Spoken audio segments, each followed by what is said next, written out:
Hello everyone and welcome. We're really happy you could join us today for this webinar, Quality Without Compromise, How Psicon Reimagined Behavioural Health at Scale. My name's Tammy Lovell from Digital Health. I'm the editor here and I'm going to be your host for this session. Just to mention a few housekeeping notes before we dive in. This webinar is going to be about an hour. It will be recorded so that you can share it with your colleagues afterwards or revisit. And there will also be time for some questions at the end. So please feel free to put any questions that you have into the chat. So, moving on to today's topic, it's a real world transformation story that brings together clinical integrity and operational innovation, demonstrating how behavioural health services can scale effectively without compromising quality. We've got two speakers here today. We've got Louise Simpson and Janelle Bearderman. Just to introduce, first of all, Janelle, who is the Manager of Healthcare Solutions Sales and Consulting at MHS. Janelle is a nationally certified school psychologist and healthcare solutions leader with over 17 years of experience at the intersection of clinical practice and digital innovation. She began her career delivering direct care to children and families navigating complex behavioural health needs, an experience that continues to shape her approach to system-level transformation. Welcome to Janelle. And we also have here Louise Simpson, Director of Operations at Psicon. Louise is an experienced healthcare leader with a strong track record in quality improvement, HR, compliance, and business growth. Since joining Psicon in 2018, she's played a central role in shaping the organization's strategy and leading delivery across key business functions, expanding its national footprint in response to rising demand for autism and ADHD services.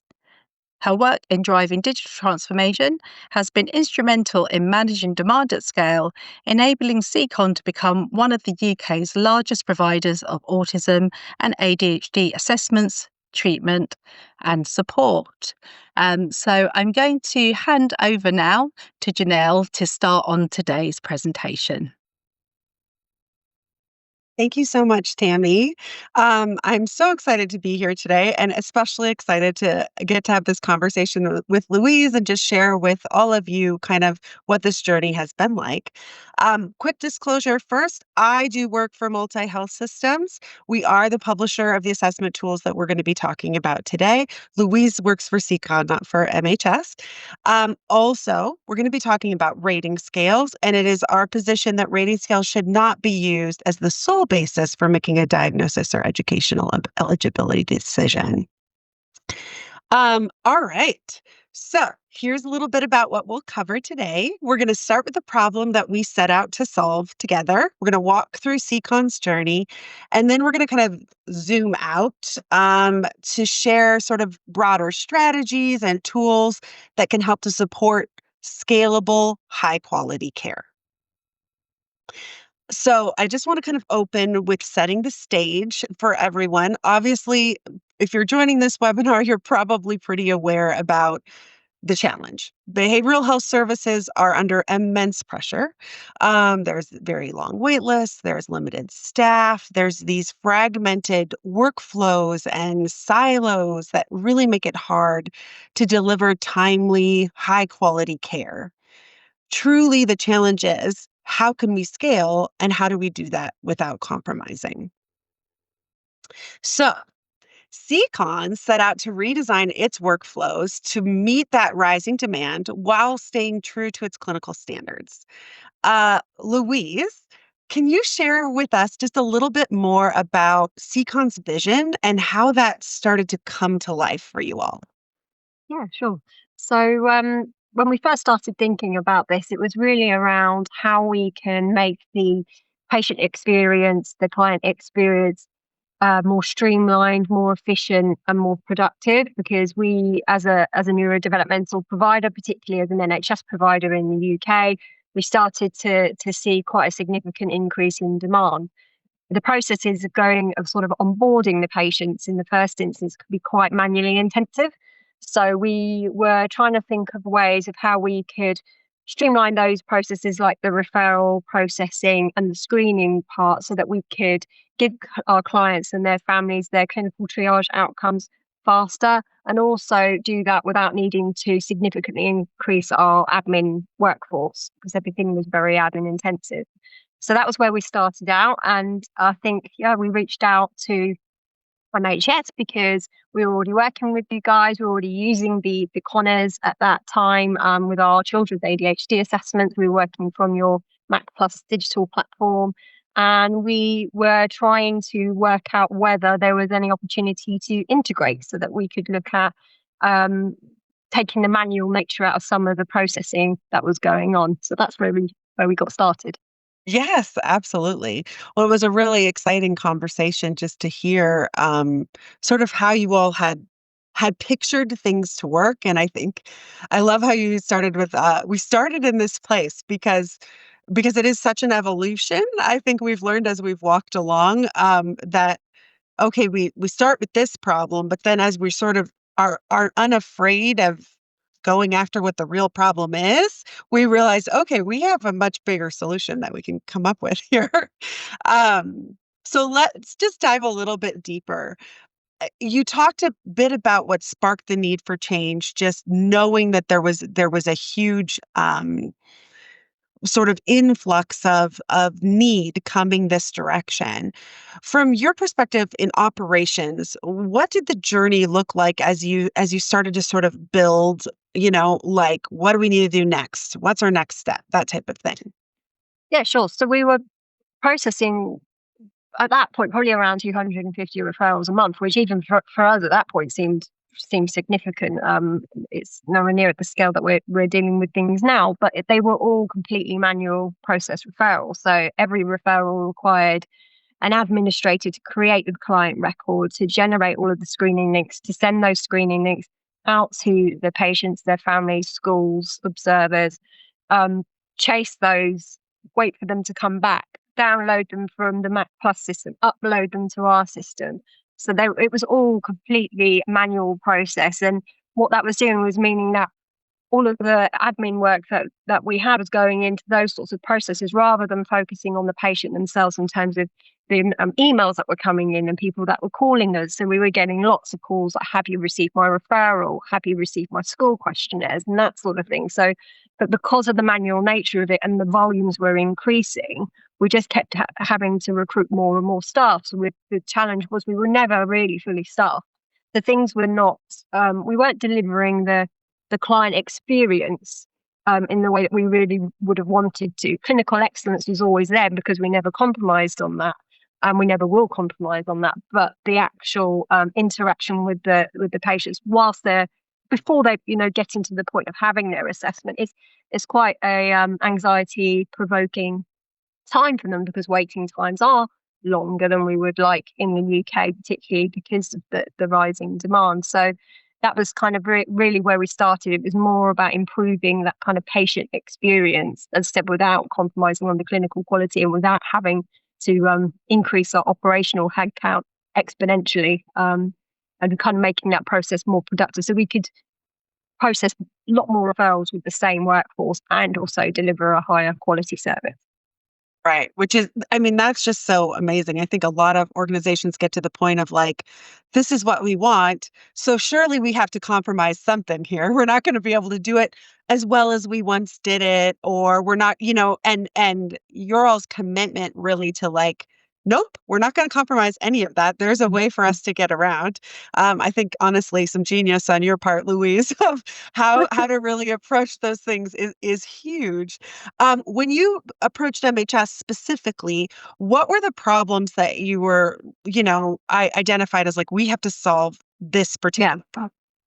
So, I mean, as you said, we didn't want to compromise on the clinical quality, and we could have just gone for some free screening tools that weren't copyrighted. We could have just recreated them in our systems that we were developing. But we talked about it, but the clinicians and Dan as our clinical director and our managing director was just like, absolutely not. We're not compromising on the clinical quality. We need to try and work out a way to be able to continue to use these screening tools So let's try and reach out to see if we can come up with if there's an integration solution, if there's a copyright solution. And I think that's where we started reaching out to you guys to say, and actually, I think our relationship with MHS started during COVID because we were previously using we were hand scoring the copies at that point. And a couple of my colleagues actually they reminded me the other day, if it wasn't for us, we wouldn't have known anything about MHS. And it was during COVID time when we had to completely move to digital because we weren't in the office anymore. And that's how our relationship started. And yeah, we reached out to kind of find out from you guys as to whether those opportunities might be available for integration. I think it was just really serendipitous that at that time your team were coming together and actually thinking about this anyway. Yeah, it was absolutely yes, like a kismet moment. Like okay, so we're going to talk a little bit more about, the big outcomes that have come from it, but just thinking about, patients, providers, sort of the organization operationally, what has changed? So we walked, you were in this space of like, I don't want my admin people, like I want my client experience to look different. What has changed in that aspect today? What's it seem like now? Well, it's pretty phenomenal, really, because actually the reality of creating these systems is you could go to your GP in the morning. So you've got a 9 o'clock appointment with your GP. They can use our online referral form.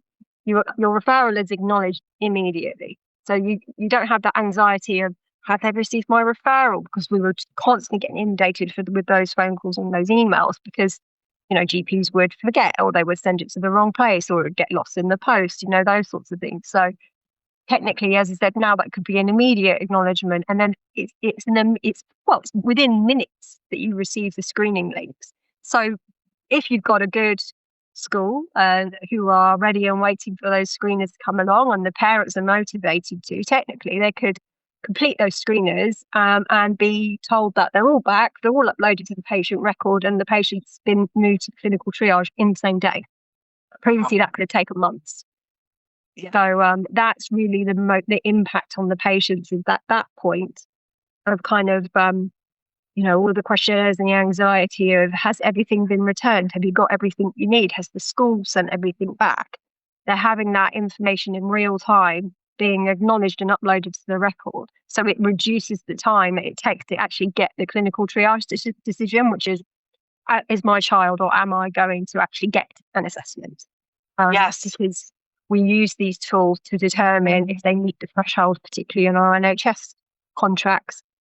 Is this patient likely to receive a diagnosis? As you mentioned earlier, it's not a diagnostic tool in itself, but we use these high quality screeners to determine if they're going to get an NHS funded assessment.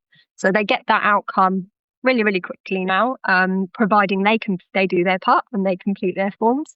And it means that all of that admin that was previously being used to generate the links and upload and download and all those sorts of things, they're now on the phones. They're taking the calls to the patients. They're answering emails. So we're answering emails on the day or the day after that, whereas it could have been 4 weeks to wait for an email response because we receive hundreds every single day. Yes. So again, yeah, it's just that impact on the patient in terms of their overall wait time for the assessment may still be the same because we can't always control that in the NHS world. But the actual outcome as to whether their child or they will have the assessment in the first place, now they get that decision much, much faster. That's just so powerful. I know we were talking a couple of months ago just about the idea that, how has the patient experience changed? And we were laughing about how like they don't actually even know how good they have it because they maybe hadn't experienced the previous time. But because there's no gaps there, that anxiety of is anyone going to do anything about this? Is it moving forward in the process is all answered very, very quickly for them so that they know that that it's moving forward. They're in that right space to get the next step in care. Very, very cool. Okay, so super quickly, this went live. The solution went live in October of 2024. We started to see really big changes, even on the MHS side. Can you tell us a little bit about where things are at just short of a year after go live with the solution? Yeah. So obviously there's some really amazing stats on the screen, which I asked our BI team to pull some data for me recently, and I was so surprised at the numbers. But yeah, already there's the integration. So with MHS, that's already completely fully processed. So generated the links, parents, schools have completed the links, reports have been generated and uploaded onto the patient system, all completely automatically through the integration. 74,000 have already been done. There's a further 19,000 currently underway, and that number just goes up and up and up every day. And that's enabled us to comfortably manage. We're comfortably managing over 5,000 referrals a month now. Wow. So again, if you think when we first started talking about this a couple of years ago, probably we were getting about 250 referrals and we were struggling with that. Now, comfortably managing 5,000, and that's likely to increase as the demand increases in the UK. So yeah, they're the big numbers, and that's actually the number of patients that have been impacted by this already is now over 40,000. And in terms of admin time, the other big stat here, which my board really liked me to tell them this, because it's actually saved over 20,000 admin hours already in a year, and that's the equivalent of around 11 full-time administrators working on this. So that's really impactful in terms of it's a really good investment, but more importantly, it's really making that journey much quicker and more high quality for the patients themselves. Yeah, that is just, I mean, it's mind blowing. When you sent these to me a couple days ago, I was like, oh my goodness, I have to tell everyone. I think I always am going back to like the 40,000 patients. We know that those patients, those individuals have family members. They are walking through these challenging times in their life. And to think that this many more individuals were served and just save an admin hours, but now you've turned those resources around to actually greater clinical impact, which is just really a powerful thing that Psicon is doing. And so anyway, very exciting. I want to pause really quickly and just check with Tammy, make sure there's no questions in the chat. Hi. Yeah, there's not any questions at the moment, but if anybody wants to put any in as we go along, just put those into the chat. Okay, awesome. I know too, like you shared earlier, Louise, that there's been just a very like the turnaround is much faster where things used to kind of sit. We're going to talk a little bit about chasing. So I'll jump a little bit more into the details of the solution next. So if we break it down for everybody listening, there's kind of three parts to the solution that we came up with on a very sort of high level. The first part was obviously beginning with the trusted science. So Louise had shared, they were already using the Connors 4 way back when they were using it on paper, and then moved into our own. MHS has their own sort of online platform, but that wasn't going to work for what they were trying to do with scaling. But they came to us and said, hey, we really, really want these valid, reliable measures. So I want to talk a little bit more about that science and a little bit about what Louise was sharing with where it can actually get us. So I'm going to skip over to this one. So we did start with the Connors 4, and then actually Psicon went ahead and expanded into the Autism Spectrum Rating Scale for children and the CARS 2, which is our adult ADHD rating scale. So Louise, you shared a little bit about what made you decide to use those tools initially, and kind of Dan's influence in that space as a clinician. What has really sort of come out of that decision? In terms of us being, obviously, as you said, we're already using the Connors 4, and the reason why we're using the Connors 4 is because of its clinical excellence. It's high specificity, reliability, validity, and our clinicians were just not willing to stop using it. So, that we're already using it, and it's a really, really crucial part of the assessment itself. We were previously using other screening tools for children's autism assessments, but the other organisation that we were working weren't in a position to be able to integrate. And I think that's where that opened up the conversation is actually what can NHS do in that arena. And that's where we moved to the ASRS which again I think has been really well adopted by our clinicians, and it's working really, really well. Similarly with the cars, I think we've always been predominantly a children's provider. The demand has always been higher in the children's referrals for our service in particular, but recently the demand for adult ADHD has skyrocketed. We're not the only provider that's experiencing that increase in demand. So again, we didn't want to use any free screening tools, particularly with adults, where it can be a little bit easier to answer the questions in a way that it will get you through to the assessment. And we wanted to have something again with that high reliability and kind of specificity to be able to kind of justify why this person is getting particularly an NHS funded assessment.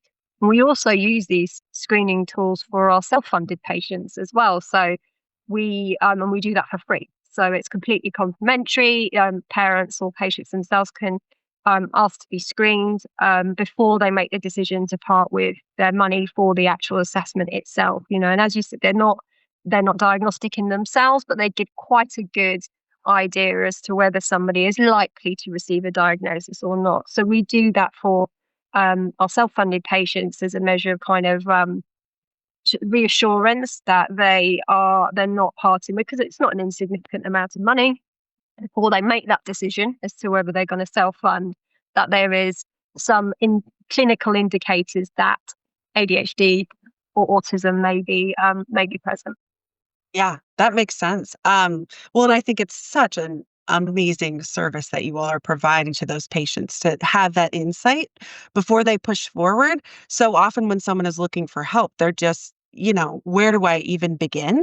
And to have a resource like that is really, really powerful. I know we've talked a little bit about, all of these tools are multi-informant, just for those kind of who might not be as familiar, meaning that we're looking at in the case of a child, parent, teacher, possibly even, the individual themselves, what are they experiencing? In the case of an adult, themselves and an observer. And that's a really important part of kind of capturing what's actually happening here. We get asked the questions all the time. Questionnaires are easy to fake. How do we know someone isn't pretending to have ADHD?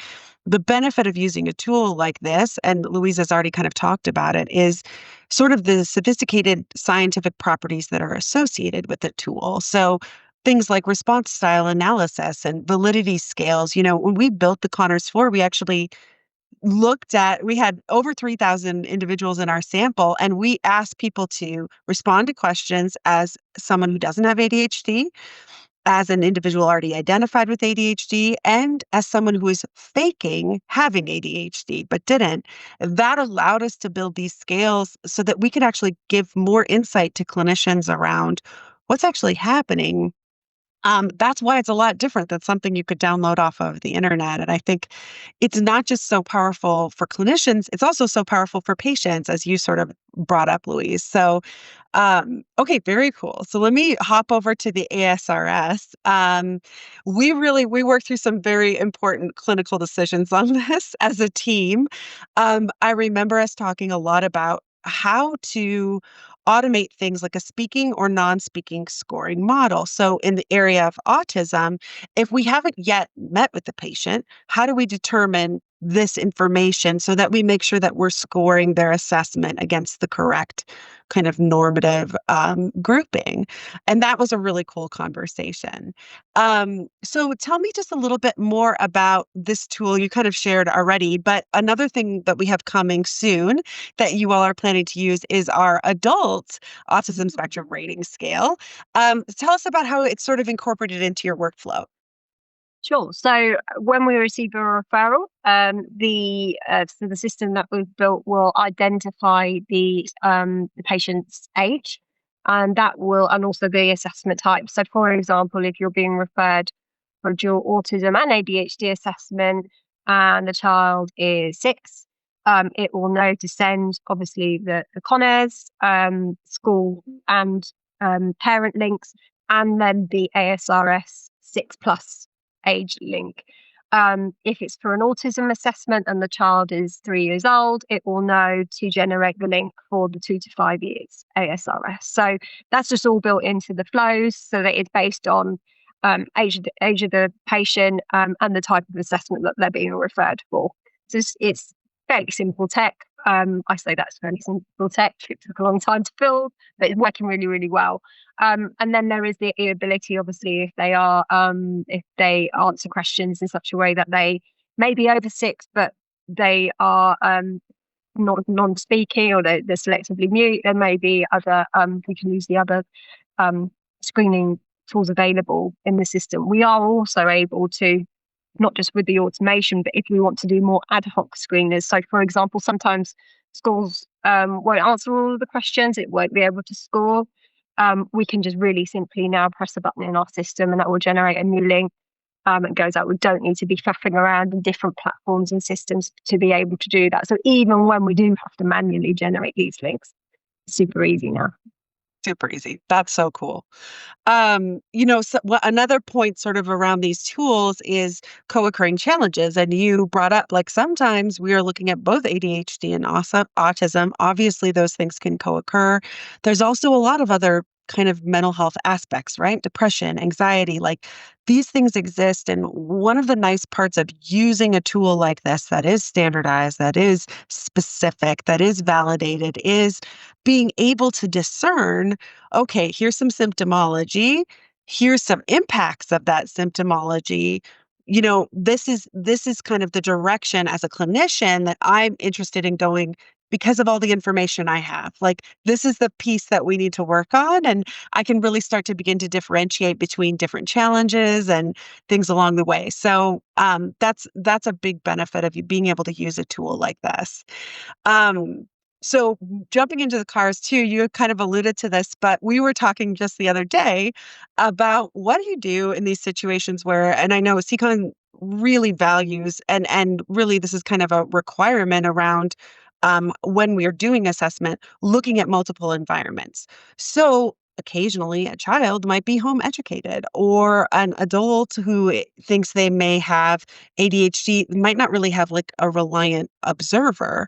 Tell me about how Psicon adjusted their workflow to accommodate this need and give greater insight to their patients. Yeah, great.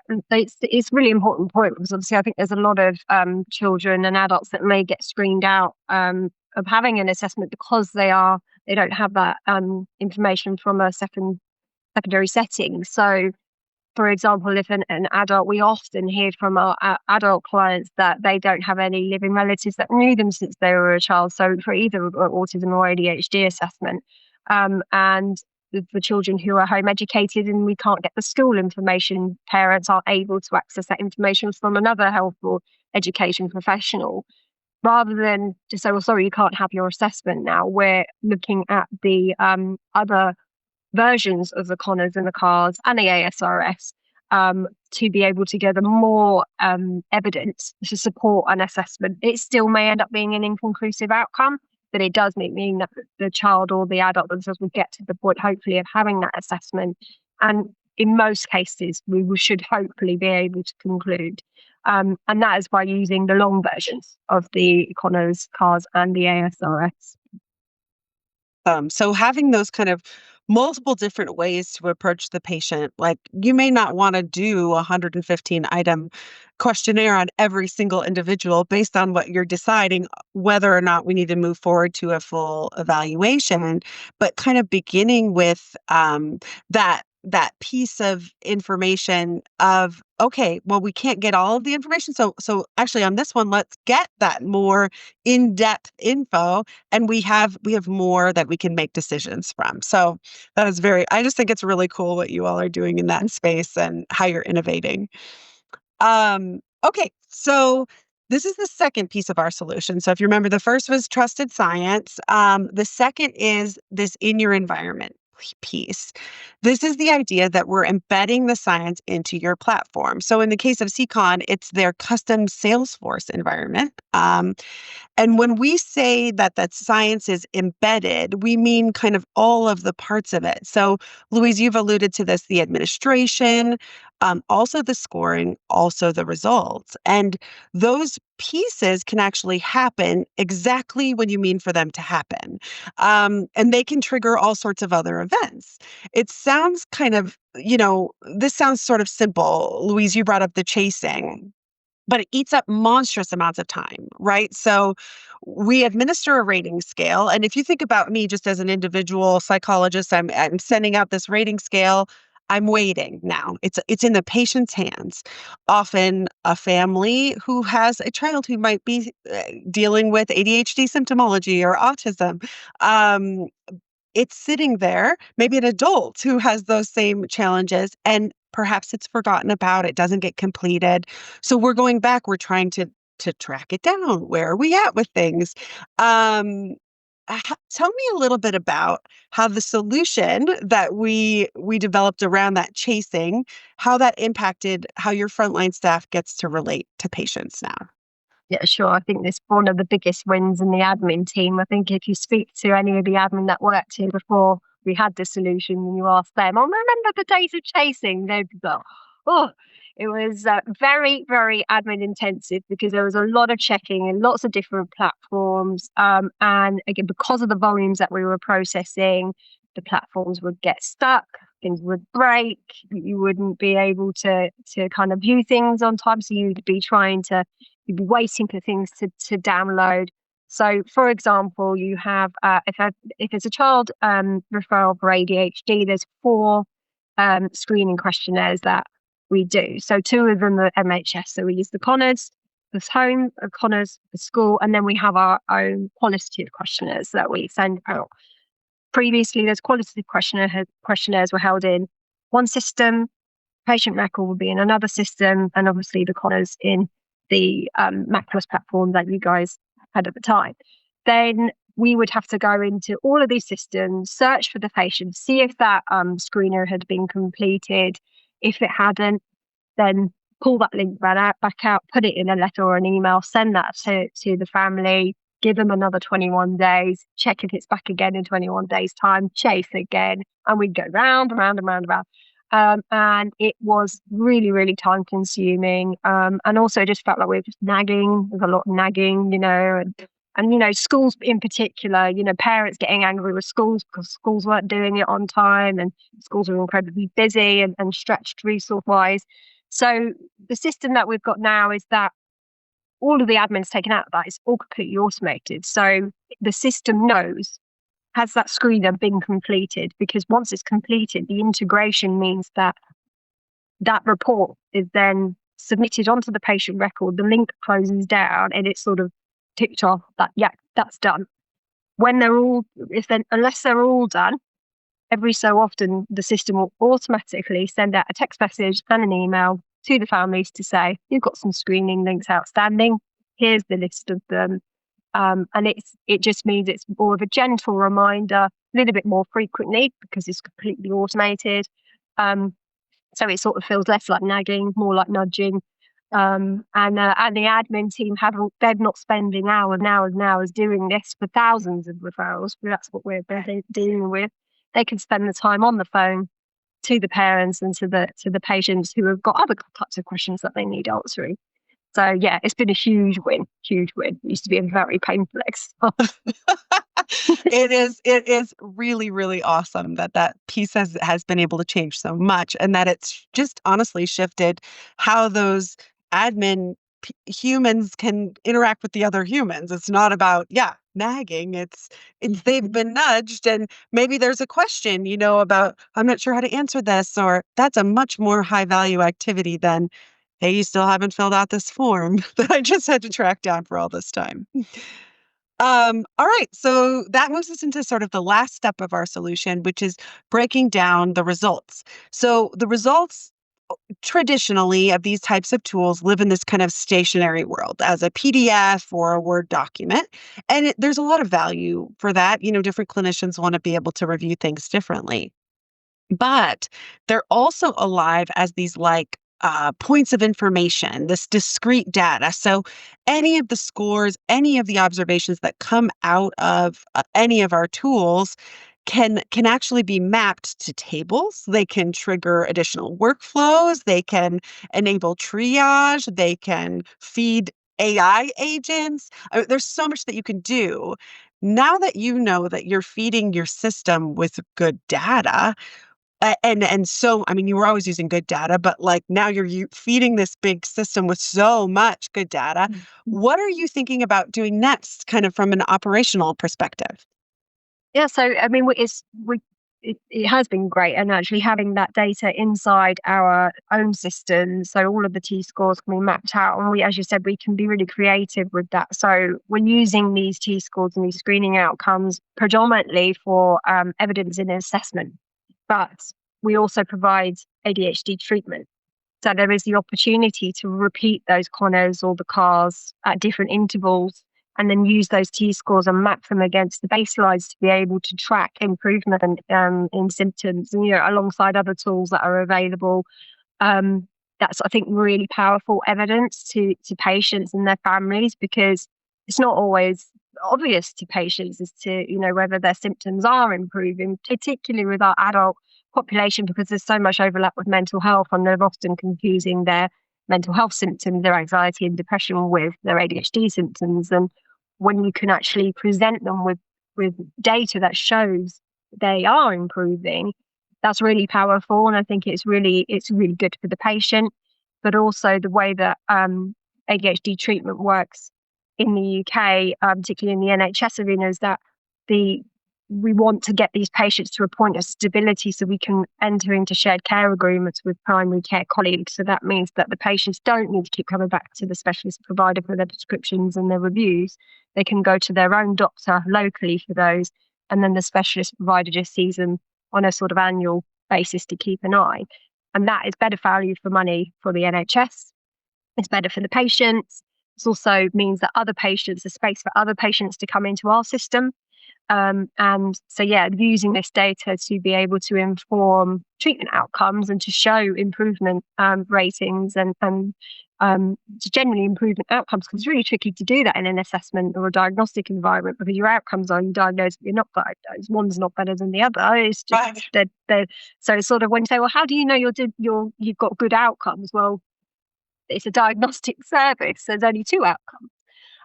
But with the treatment aspect, we can really use this data in a different way, which I think will be really, really impactful.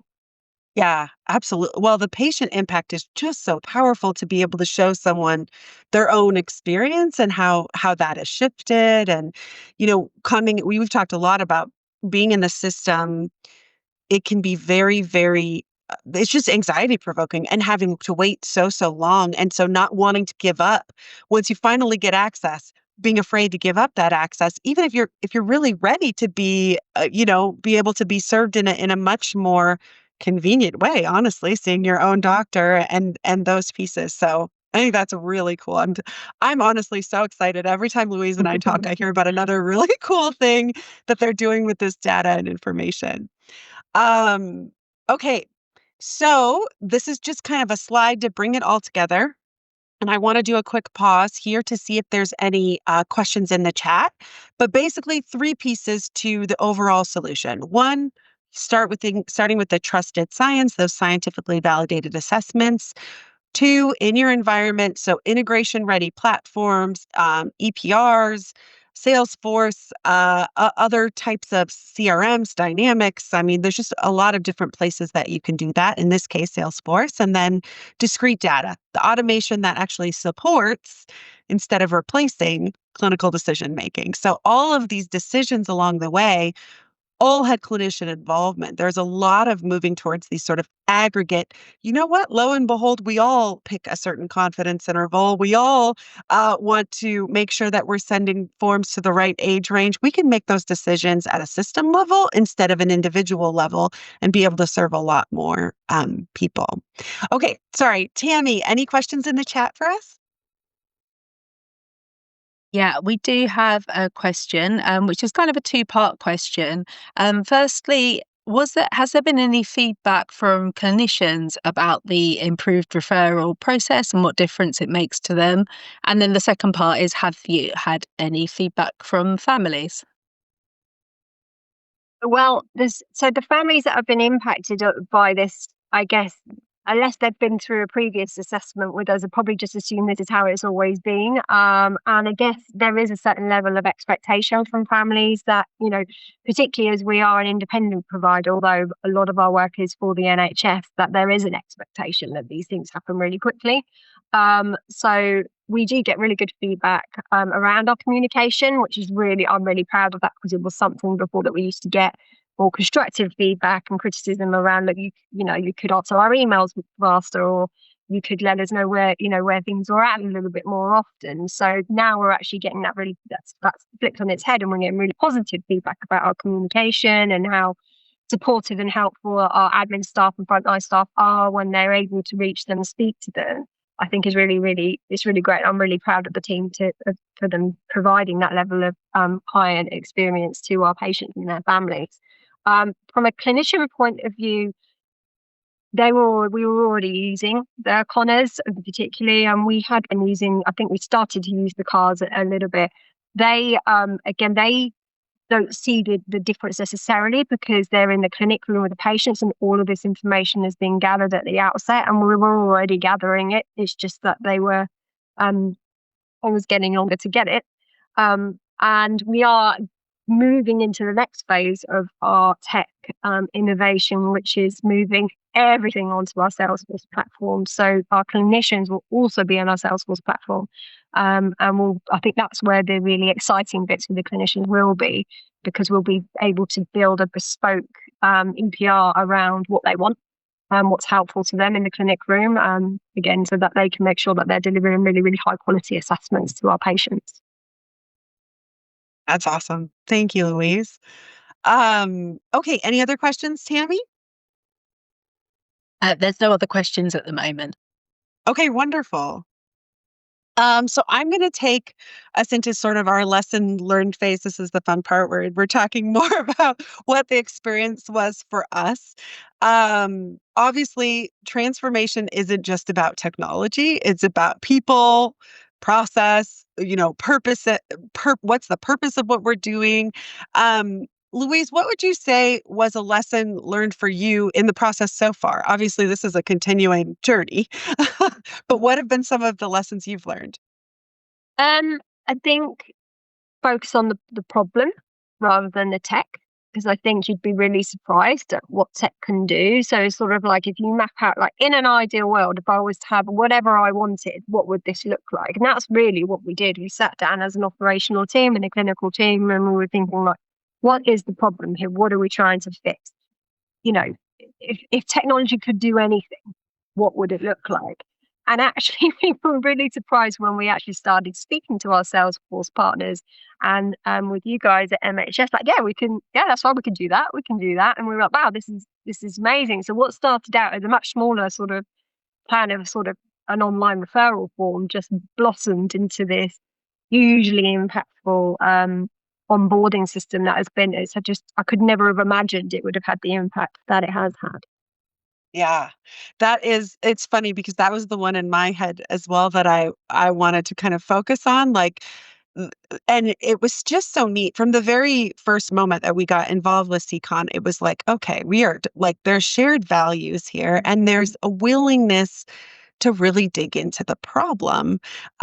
Oftentimes in this space, when we're working with organizations, they'll come to us with one specific problem and they pretty much solved it. So they'll say, we need to build an online referral form. We need to license your tool. We need to, they kind of begin in one spot. But what we realized, and what big learning for me getting to work with you all, was like, the more we dig in, it's silly. Sometimes we ask the same question over and over of ourselves, of the partners that we're working with. The more we understand, okay, wait, we can approach this completely differently. And the solution itself kind of comes out of that, instead of, here's our basic problem and let's just go ahead and jump into the solution, kind of a thing. Yeah, definitely. I think it's also just to say, one of the things that, a big lesson learned from us is that is so important, because when you're dealing with things at scale, if you don't think far enough ahead, you're just going to push the problem down the road. So, and we've faced that, because there's still certain things in our processes that require a human being to do it, and you're never going to get away from that. So one of the lessons learned from this is that almost like you be careful what you wish for, because the speed of the impact on this and how quickly we're now able to push these people through, let's sort of now having the clinical infrastructure and workforce to be able to do the clinical trials, to cope with the volumes that are coming in, for the bookings team to be able to cope with the number of patients that are going to be ready to have their appointments, which are now obviously coming much faster. So it is really important when you're mapping things out, to really look at the whole solution, and kind of try and think, right, yeah, this might fix this bit, but is this going to cause a problem later down the line? Yeah, absolutely. I remember talking to Dan a little bit about like, there's the bottleneck was here.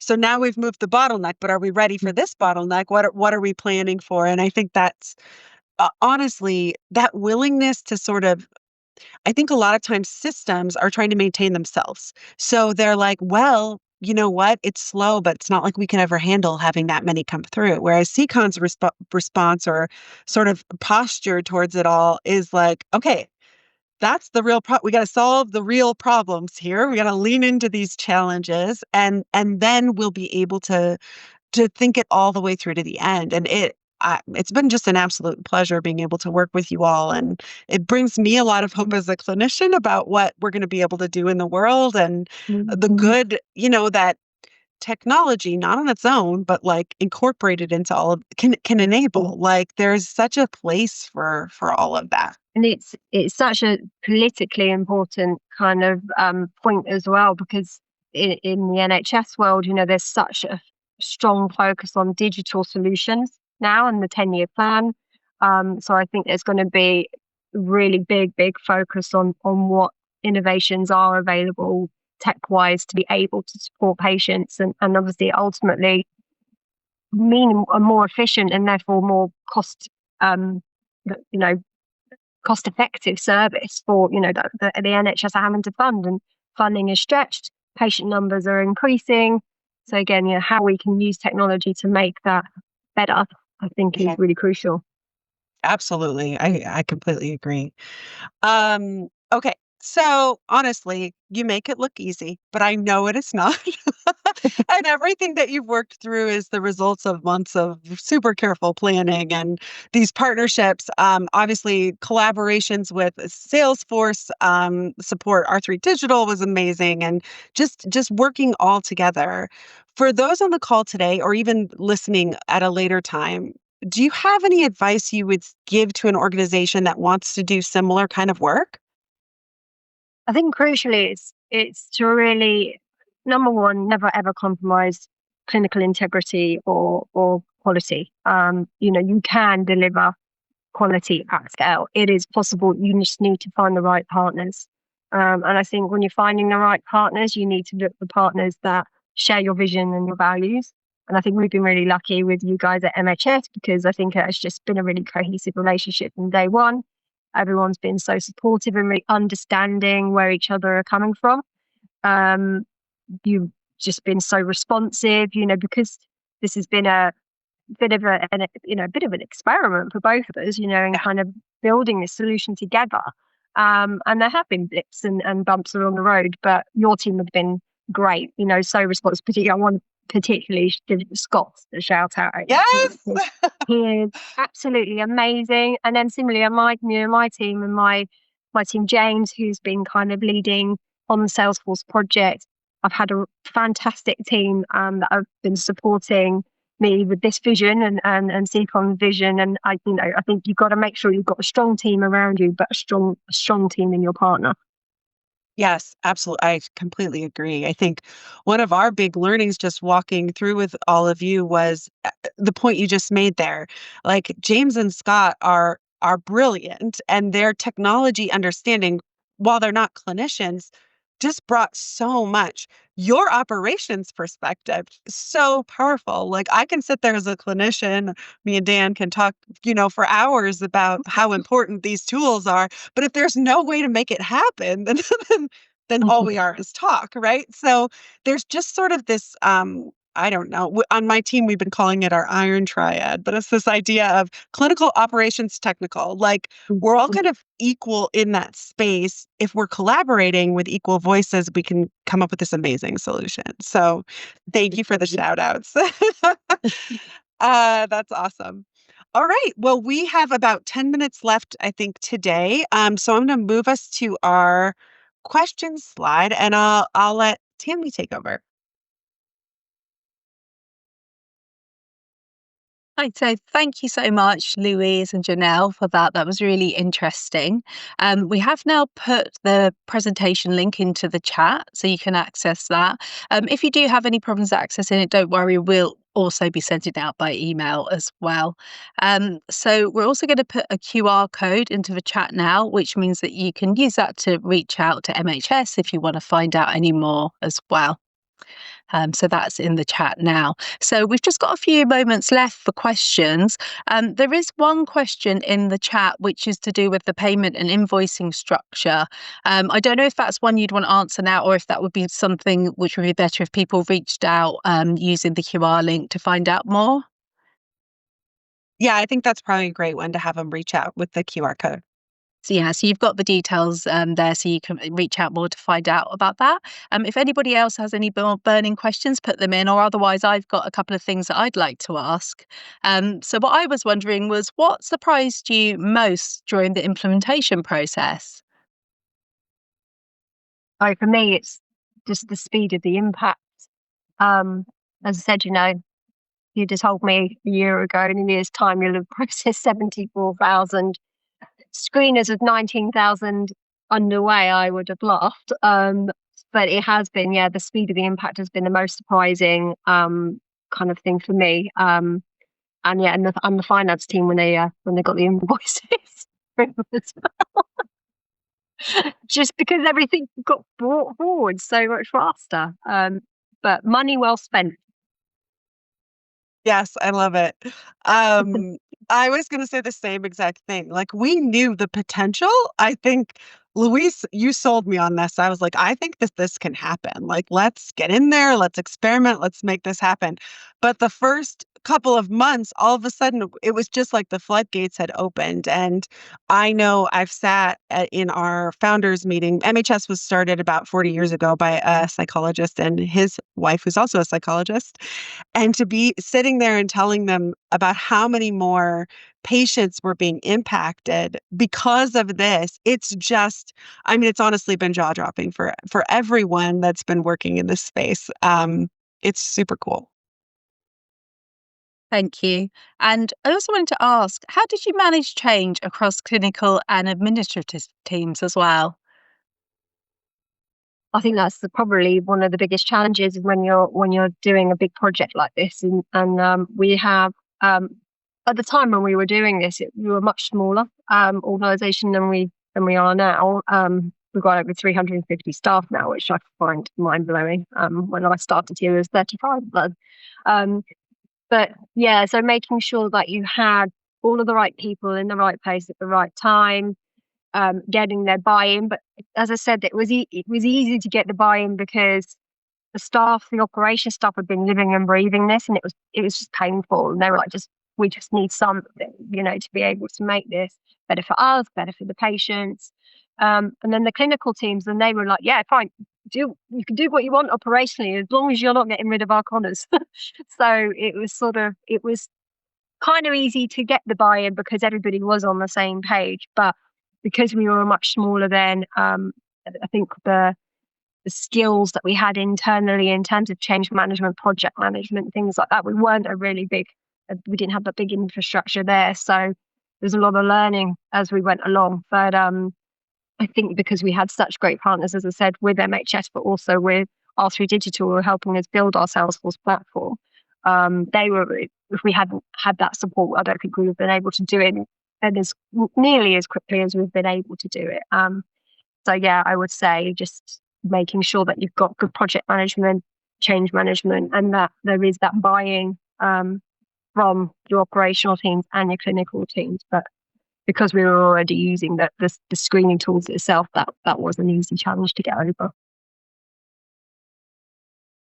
Thank you, Louise. And I've got a question for Janelle. How do you ensure that digital tools don't compromise clinical integrity? That's a great question. So, I think Louise and I have talked a lot about it kind of in this presentation. Clinician involvement is super important. Um, and choosing tools that meet industry standards. So, about a slide back, we were talking about sort of replicating success or what we might advise. I think identifying that primary concern, really like getting into all the problems and realizing, okay, this is what we want. Psicon said, we want to maintain the quality and we want to scale. And we could go back to that again and again. I remember many times, and I've been in other interactions with other customers where we ask a question, well, what direction would you like to go with this? And it's hard. They don't really know. And one thing that is so evident when you're working with Psicon is just the professional trust they have among each other, and they're leaning back on, okay, this is what we want to do. So I can answer that question from that space. Really, just having that North Star, I think, is really important. So again, clinician involvement, trusting the knowledge and expertise that they bring, and then figuring out how you can make that work in the space that you're in. Great. And another question for you, Janelle. Can you share a bit more about how MHS tools integrate with the existing workflows? Oh, sure. Honestly, it's kind of an evolution for each individual organization. Like Louise shared, sometimes people approach and say, like, can we send a link through a text message? Is there a way to do this? And I think there's just this really there's all these different pieces that can integrate in different spaces. Some organizations, choose to not automate end to end. Perhaps they have some function in their system that requires they want to have a phone call, they want to have some sort of human touch along the way at the very beginning. Or they choose, like, you know what, that you can begin right on our website and it just moves you all the way through. I think the important piece is we can do all of those things. It's coming to the wider question of what are you actually trying to accomplish? We've had some really cool experiences where we step into it, we're talking all the way through, we're in our project together, and then the customer might say, You know what? Actually, we realize that this thing you sort of been talking about all along is something we want to do. We're ready to do that now. How do we do it? And having broken down the entire measurement or assessment process into all of these little pieces allows us to kind of shift and enter into the workflow wherever makes sense. I think it's kind of gospel for us that we don't set the workflow. We come and learn about your workflow and then make sure that we can fit into it where it works. Seacon had this really innovative idea for how they wanted to do their workflows. And we were able to link up all of those different pieces. I mean, even down to what Louise was sharing. We know when the assessment's been completed or it hasn't. We can send these reminders. We can make all of these decisions along the way that make the process flow faster and easier. There's a lot of human behavior in what we do as well. If I am dealing with a situation with my family, for instance, and I'm at the doctor's say, and now I'm trying to get support or services for one of my children, if it's right in front of me right away, I can get that done. I'm not trying to remember where things are at. I'm not trying to, and that's kind of where the technology piece and the UX, Scott and James, like talking about things like, oh wow, this was an unexpected effect. When we put the questionnaires in front of people the same day, they fill them out the same day. When it takes weeks to do that, that's not top of mind for us. We might even wonder, what is that thing that just came to me through this different piece of information because it's not top of mind. So I think there's a lot of really neat ways that you can do this, but it is, how does your organization, what's the problem you're trying to solve? How can we kind of enter into that with you? Thank you so much, Janelle. And we're coming to the end of our time today. Thank you so much to Louise and Janelle for all those valuable insights. It's been a really interesting presentation. And thank you to everybody for joining as well. You've got the contact details there in the chat, and we'll also be sending out the recording and the slides so that you can access those, share with colleagues, or revisit the presentation. Thank you very much. And that's the end of the call. Thank you so much. Thank you.